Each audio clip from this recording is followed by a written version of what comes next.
Continuing its series of town hall meetings under the slogan, Save All St. Kitts and Nevis, key speakers of the People's Labour Party, PLP, at the meeting in the McKnight community tackled the performance of the SKN Labour Party-led federal government of St. Kitts and Nevis.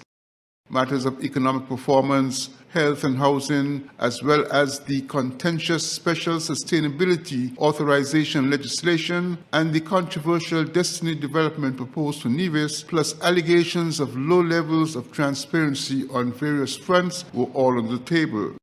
All speakers expressed dissatisfaction with the level of performance of ministers of government, pointing to what they believe are failures to address the socio-economic challenges being faced by ordinary citizens and residents. Remember that I said to you in our last town hall gathering that we must not allow the Jew government ideology to blind us with its pattern of broken promises. We have observed what is happening, and we have experienced it day after day.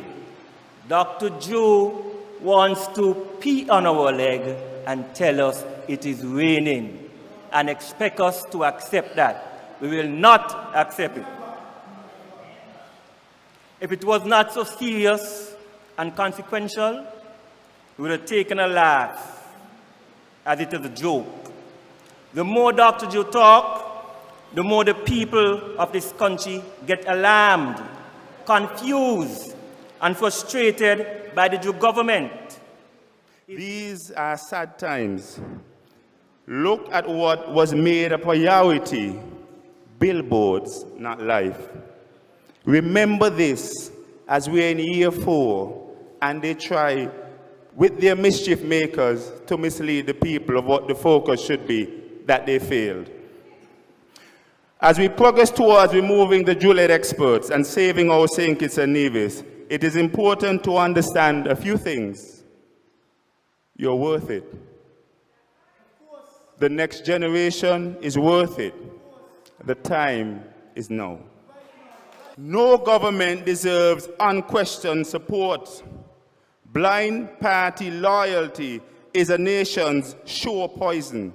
It is time. While this suffering is going on, and they are throwing our people off the path, and they are cutting back on the back to school program, and they are throwing you off the social safety nets, they're wasting our money on themselves.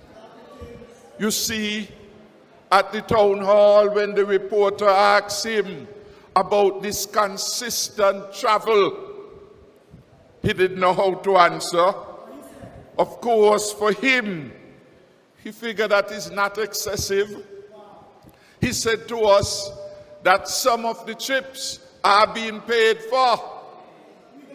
And the person should have asked him, by whom? By whom? Is it the people for whom the SSC Act was passed? Are they sponsoring the trips of the government ministers? Are they paying for their meals? Are they taking them on a yacht and a joyride? Are they paying for their tickets? Do these aliens, for the ideas are not our ideas for development, so we call them aliens. The life they want to live here, they can't live in their own country. They want to mess us up like Jim Jones and them mess up Guyana. But it will not happen.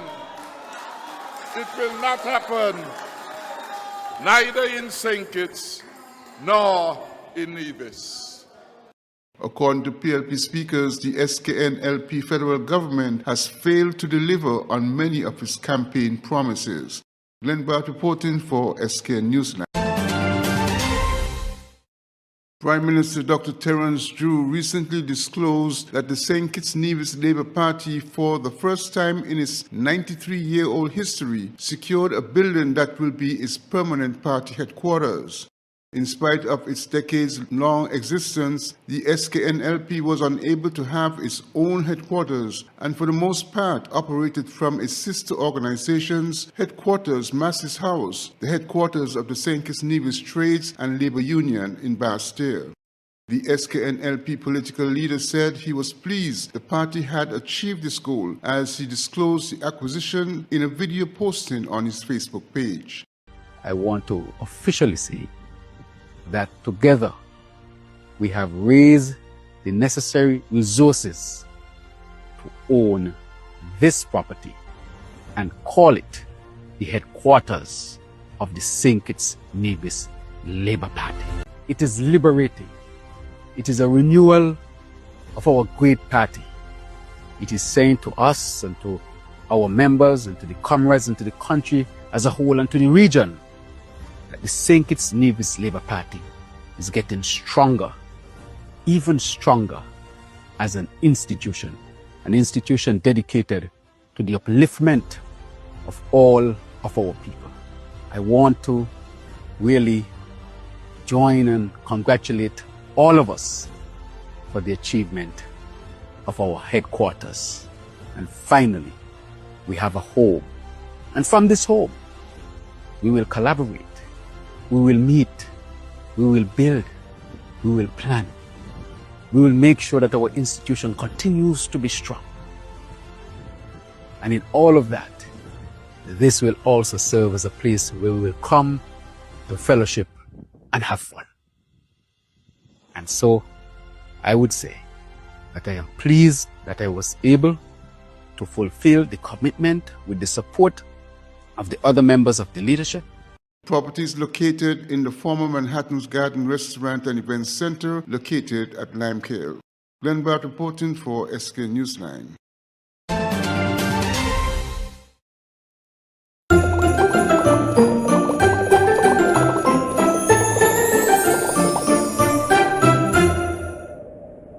Your favorite TV shows are just a click away with TVC Plus at tvcplus.live. Stream our 24-hour live programming. Catch the latest episodes of TVC Originals on demand. Enjoy premium pay-per-view content and so much more.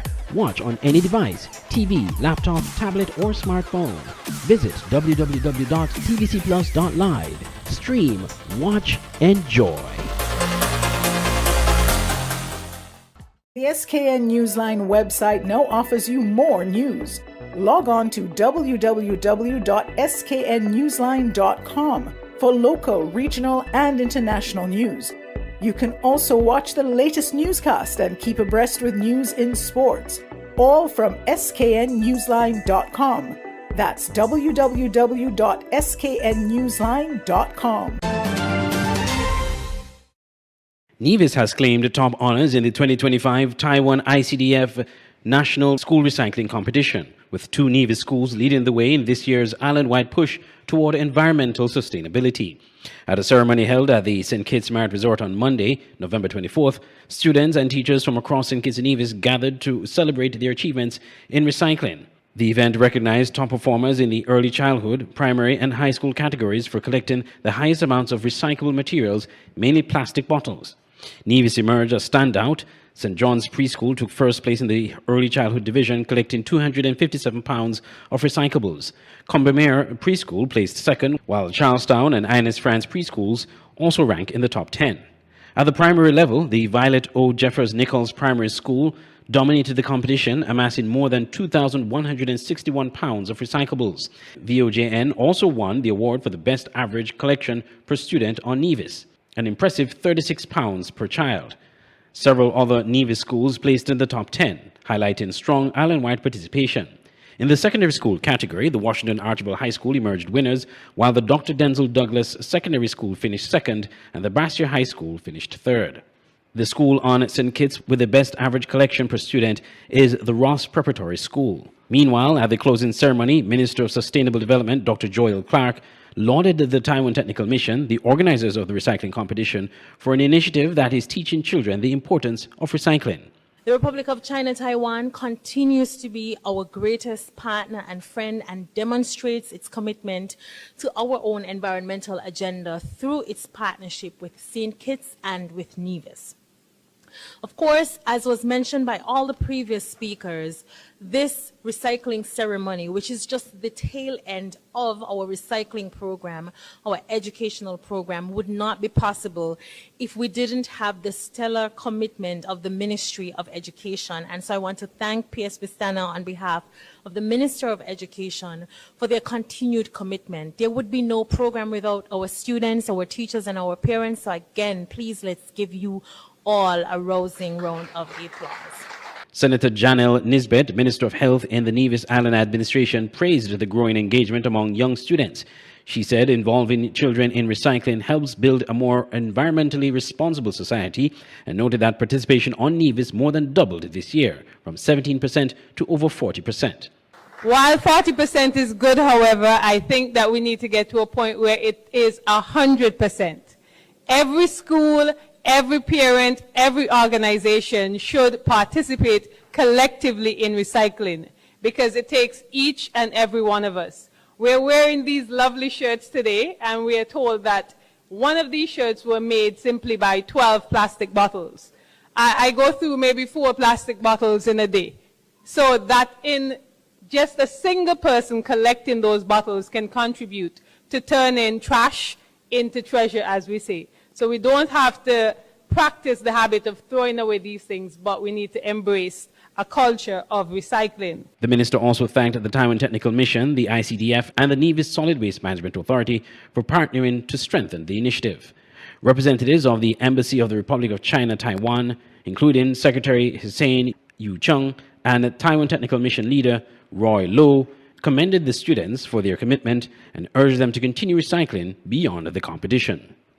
We have continued public education activities and the stakeholder meetings, and we have installed more than 90 recycling points in public areas, schools, restaurants, and hotels. Since the national recycling journey began in 2021, we have worked very closely with the government, communities, and schools to make recycling easier for everyone. As of today, there are over 90 recycling points all around 2 islands, in schools, in restaurants, even hotels, and now we have collected over 450,000 pounds of recyclables. So far, a total of 6 large 40-foot of containers with about 93,000 pounds of recyclables have been shipped out for proper recycling. This year marked a record 55 participating schools, 17 from Nevis and 38 from St. Kitts, collecting a combined 450,000 pounds of recyclables. I'm Andre Huey reporting for SKN Newsline. Judging processes and carnival-themed decorations are important for the effective outcome of shows and for engendering the emotional connection of citizens and residents to carnival as a major socio-economic driver at the end of the year and into the new year. Shannon Hawley, chairperson of the National Carnival Committee, and Clement O'Garrow, director of Carnival, addressed these 2 matters at a recently held news media update, touching on budgetary reasons and success in the use of technology for judging purposes in recent years. The creative economy is responsible for decor relating to In the Spirit of Christmas and Midnight Escape. So you will see more Christmas-style decorations for those events. That will extend beyond those events, of course. But the street, what we try to ensure that our budget, which is very small, goes to is more of live activities rather than decorations, because we really don't have if we did have an endless budget, we would do so much more. But we are limited in terms of the budget. So we've engaged the folks in Nevis in the IT department to utilize their judging system, their judging app for all of our shows. And we've done that for the past, I think this is now 3 years. If I'm not mistaken, I think this is 3 years. And it's worked really, really good, excepting at times when we have issues with the internet. This year we have Flow on board, and we've had successful tabulation so far. If you realize for the Calypso eliminations over the past week, it was just touch and go, touch and go. The electronic system definitely has helped, and we will be utilizing that again this year. And we're trying to get people out on time so that they can head to the other events, the private events, and downtown to the Bacchanal District to ensure that there's an enjoyable carnival for everyone. Some people believe the level of street decorations for Christmas and for Carnival has diminished significantly over the years, with minimal budgetary allocations for decor for the two end-of-year events. Glenn Bart reporting for SK Newsline.